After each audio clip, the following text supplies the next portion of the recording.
బాపు గొప్పవాడు. బాపు ఏమిటా gramophone record? నీకు 60 ఇయర్స్ లేదు, 2 చెవులు కాదు, ఏళ్ళు 60 నిండి. నాన్సెన్స్. నా వయసు 16.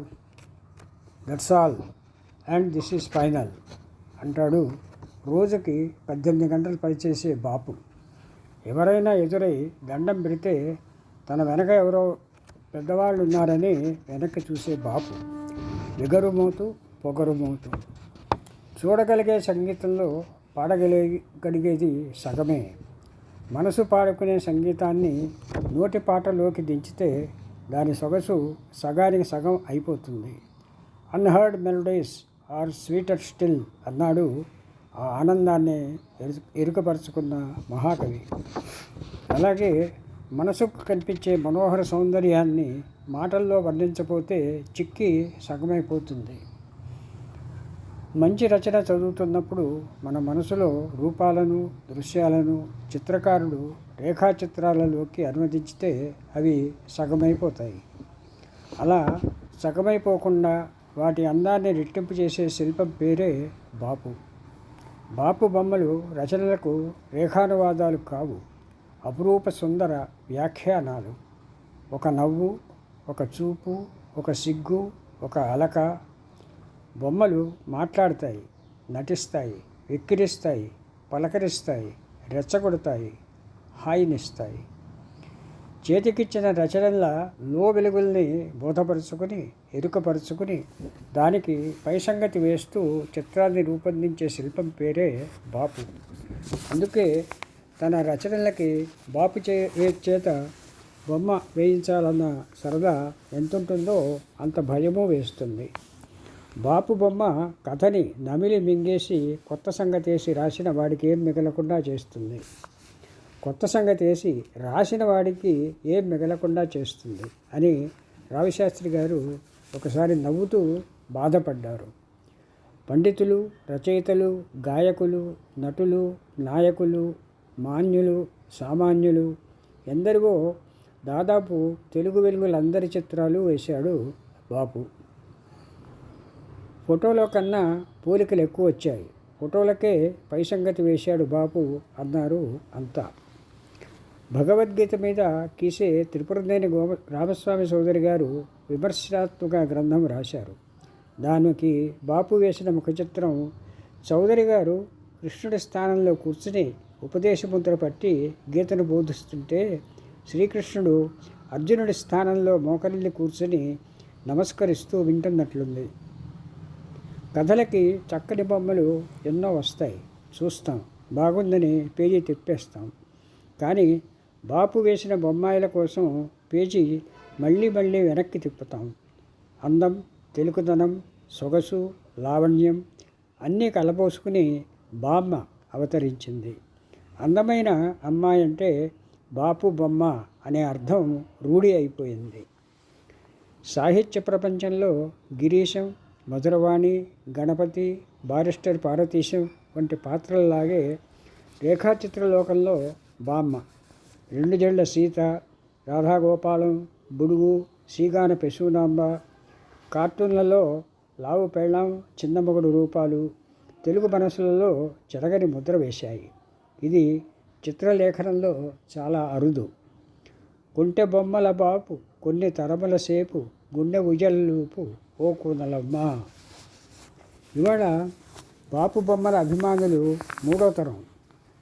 ఇంకెన్ని తరాలుంటాయో చెప్పడం ఎవరి తరం అన్నారు ఆరుద్ర గారు. బాపుగారు ఇప్పటికి ఎన్ని వేల బొమ్మలు వేసుంటారండి? చింత చెట్టుకి ఎన్నాకులుంటాయి? అతను ఎన్నిసార్లు ఊపిరి పీల్చి వదులుతాడు? సరదాగా, సాధనగా, ఏం తోచగా, కావాలని, అవసరముండి లేక, కన్ను, ముక్కు, చెవి, కాలు, వేలు, తేలు, పాము. అసలు బాపు అంటే బొమ్మలు వేయడం అని అర్థం. బొమ్మలు చూడడం, వేయడం, నవ్వడం, నవ్వించడం, పుస్తకాలు చదవడం, పాటలు వినడం, సినిమాలు చూడడం ఇదే అతని నిత్య భోజనం. ఆ భోజనంలో బతకడానికి కావలసిన మామూలు తిండి, నిద్ర అనేవి నంచుకునే అప్పడాల వంటివి. 3-4 ఏళ్ళప్పుడే విపరీతమైన అల్లరి చేసేవాడు. వాళ్ళమ్మ నాన్న తమ చెప్పిన మాట వినకపోతే డాబా గోడ మీద ఎక్కి దూకుతా అని బెదిరించేవాడు. ఆవిడ భయపడి కిందికి తీసుకొచ్చి నడవాలో స్తంభానికి కట్టి పడేసేది. మరి ఆవుదూడలా కురస తాడు కడితే అడుస్తారని 15 అడుగుల తాడు కట్టేది.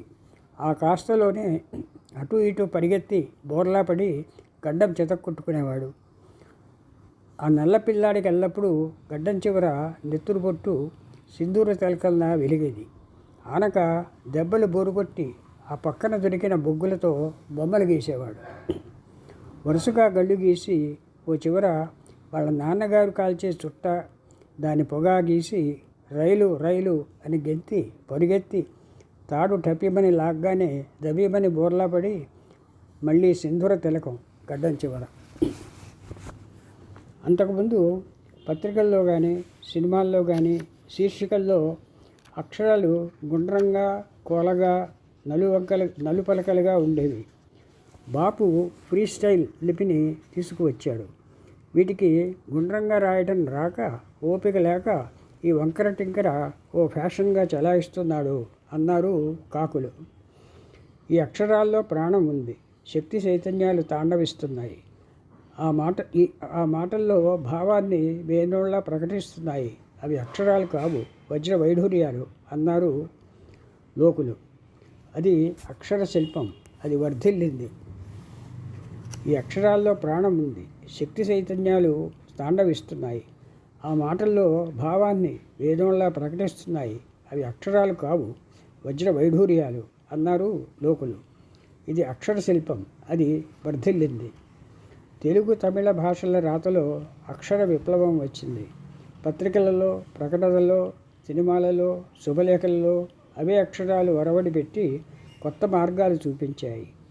ఇవాళ వంకర టింకరల్లో వయ్యారం సొగసు తేవడం రానివాడే గుండ్రంగా కోలగా రాస్తాడు అని జోకు. ఇటీవల అనుగ్రాఫిక్స్ మురళీకృష్ణ గారు బాపు సహకారంతో తెలుగులో 56 అక్షరాలను 256 ముక్కలుగా భాగించి తలకట్టు, గుడి దీర్ఘం, కొమ్ము దీర్ఘం, ఒత్తులు, పాపు టైపు రాతను కంప్యూటర్లో ప్రవేశపెట్టి విజయం సాధించారు. ఇప్పుడు పత్రికలలో, పుస్తకాలలో, సినిమా టైటిల్స్లో, శుభలేఖలలో బాపు అక్షరాలు అందాల విందులు చేస్తున్నాయి.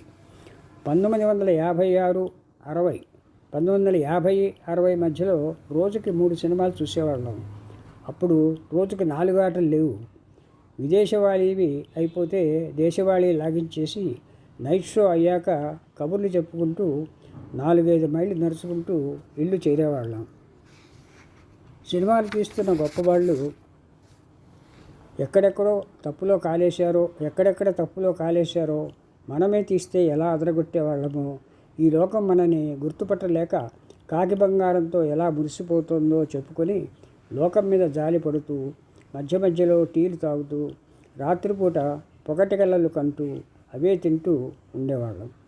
బంగారం సింగారం లాంటి బొమ్మల కథలకి స్క్రీన్ ప్లే రాసుకుని సినిమా సరదా తీర్చుకునేవాళ్ళం ఆ రోజుల్లో. 1957 నేను హైనూన్ సినిమా చూసిన ఉత్సాహంతో ఆంధ్రపత్రికలో సాక్షి అనే కథ రాశాను.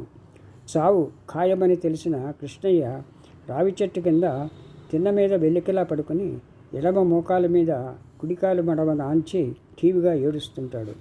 వాడిని చంపడానికి వచ్చే పకీరు ఆ కాళ్ల మధ్య త్రికోణంలో చుక్కలా కనిపించి యముడిలా మీదికి వస్తాడు. అప్పుడు బాపు వేసిన రేఖాచిత్రం అది. 1967లో ఆ కథని సినిమాగా మేమే తీశాం. అందులో క్లైమాక్స్లో ఇదే దృశ్యం వచ్చినప్పుడు అదే కాంపోజిషన్ పెట్టి షాట్ తీశాడు బాబు. అదే నిర్మాతలుగా మాకు, దర్శకుడుగా అతనికి తొలి చిత్రం. సాక్షి నామ సంవత్సరం అని 1967కి మేమే పేరు పెట్టేసి దండోరా కొట్టేశాం పొగరుగా. కొందరు సరే అన్నారు, కొందరు సరేలే అన్నారు. ఆనాడు సినిమా తీయటానికి కారణం డబ్బు ఆశ కాదు. సినిమాలు ఇంకోలా అందంగా, నిజాయితీగా, సహజం అనిపించేలా తీయవచ్చు. అలా తీసిన జనం చూస్తారు అనే నమ్మకం, అది రుజువు చేయాలన్న ఆశ, ఇవే సాక్ష్య సినిమా తీయటానికి కారణం. అప్పట్లో సినిమాలని ఎక్కువ భాగం స్టూడియో సెట్లలో తీసేవారు. ఒక మనిషి నుంచుంటే 2-3 నీడలు పడుతూ శుద్ధల రంగు మెత్తేసిన మేకప్తో, సినీ మార్కుల మాటలతో స్వప్నలోకంలో ఉండేవి. 7 ఏళ్ల పిల్లాడు కూడా నాకు విగ్గు ఎలాంటిది, మేకప్ ఎవరు అనే రోజులు.